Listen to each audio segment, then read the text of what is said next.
Radhe Krishna friends, आपका दिल से स्वागत है आपकी अपनी चैनल आइडियल मेमोरियल प्रोफिशिएंसी पे। मुझे लगता है आपको ये बिल्कुल नहीं पता होगा कि अगर किसी भी टॉपिक की अंडरस्टैंडिंग क्रिस्टल क्लियर हो तो उसे याद रखना, मेमोराइज करना उतना ही आसान होता है। And I will try my best to help you with that. So without wasting much time, let's get started. Hello and welcome back to the another video of organ and of medicine, जहां पर हम कर रहे हैं case taking from A K. Das part 2, जिसमें हम अभी question answer series को कंटिन्यू कर रहे हैं फ्रॉम केस टेकिंग। इंट्रोडक्शन से लेकर समरी की डिटेल वीडियोस अपलोडेड है और कुछ क्वेश्चंस हमने अभी तक कवर कर लिए हैं।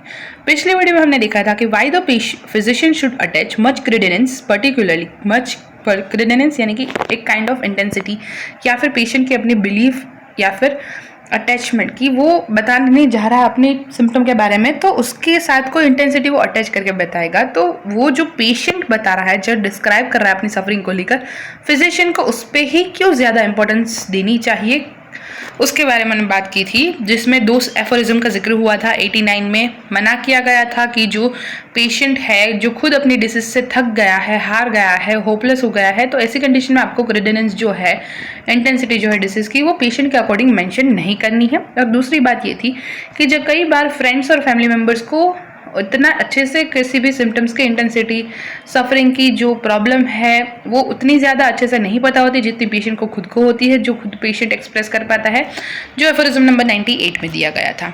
अब बात करते हैं आज के हमारा क्वेश्चन की, जो कि है what demands the investigation of the true complete picture and its peculiarity in chronic disease.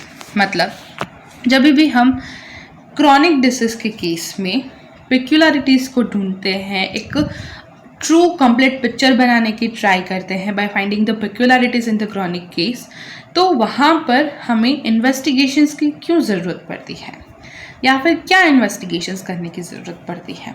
So the investigation of the true complete picture and its peculiarity demands, मतलब जब भी हमें क्रॉनिक केसेस में ट्रू कंप्लीट पिक्चर बनाना है, peculiarities को mention करना है, तो उसके लिए कौन सी चीज़ों की ज़रूरत है, क्या डिमांड होगी। तो first, second, third point, fourth, 4 points हैं। फर्स्ट है स्पेशल सर्कमस्पेक्शन। सर्कमस्पेक्शन मतलब क्या? सर्कमस्पेक्ट करना यानी कि thinking very carefully about something before you do it because you think may involve problems और डेंजर्स।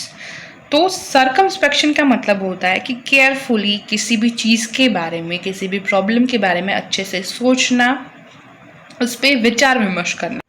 तो यहाँ पर इस पॉइंट का मतलब होता है स्पेशल सर्कमस्पेक्शन, यानी कि आपको अच्छे से सोचना है उस पर्टिकुलर केस में, आपको अच्छी अपनी दिमाग लगाना है, आपको सर्कमस्पेक्ट करना है सारी चीज़ों को अच्छे से। फिर दूसरा है टैक्ट। टैक्ट यानी कि तर्क, मतलब कि समझाती हूँ अभी। Tact means the ability to deal with the people without offending और अपसेटिंग देम। तो यहाँ पर इसका मतलब निकलता है कि आप अपना तर्क लगाकर पेशेंट को बिना ऑफेंड किए ये सारी चीज़ों के बारे में, अगर आपको कुछ इंक्वायर करना है, कुछ पूछना है, कुछ चीज़ों के बारे में बताना है, तो आपका अप्रोच ऐसा होना चाहिए कि पेशेंट है वो ऑफेंड ना हो। Third point is knowledge of human nature. Basic human nature कैसा है, बेसिक ह्यूमन साइकोलॉजी के बारे में आपके पास नॉलेज होना चाहिए। And fourth is patience in an eminent degree, मतलब एक अव्वल दर्जे की शांति, मतलब आपको केस टेकिंग की प्रोसेस के दौरान, बाद और पूरे क्योर तक के एंड तक वहाँ आपको इतना पेशेंस रखना है कि पेशेंट की कोई हद ही नहीं है, मतलब एक एमिनेंट लेवल का आपको पेशेंस रखना है। सो आपको अगर कोई भी ट्रू कंप्लीट पिक्चर निकालना है विद द पेक्युलरिटीज़, तो 4 चीज़ों की ज़रूरत होगी, वो मेंशन किया गया है एफोरिज्म नंबर 98 में। पहला है स्पेशल सर्कमस्पेक्शन, आपको ध्यान से सब कुछ देखना है, सर्कमस्पेक्ट करना है, इंटरोगेट करना है। फिर टैक्ट, बिना पेशेंट को ऑफेंड किए सारी जानकारी लेनी है, सर्कमस्पेक्शन करना है। तीसरा, बेसिक ह्यूमन नेचर का आपके पास नॉलेज होना चाहिए, बेसिक ह्यूमन साइकोलॉजी का आपके पास नॉलेज होना चाहिए। Fourth, patience in an eminent level, एक हाई लेवल का पेशेंस आपके पास होना ही चाहिए। होप ये क्वेश्चन का आंसर आपको यहाँ मिल गया होगा, ये क्वेश्चन क्लियर अप हो गया होगा। मिलते हैं नेक्स्ट वीडियो में नए क्वेश्चन के साथ, तब तक के लिए tata see bye bye and take care. Thank you so much guys for watching this video till now. Also give your valuable feedbacks and suggestions in comment section. और हाँ, like करना, share करना and subscribe करना गलती से भी मत भूलना। Stay tuned, take care। मिलते हैं नेक्स्ट वीडियो में, तब तक के लिए टाटा बाय बाय।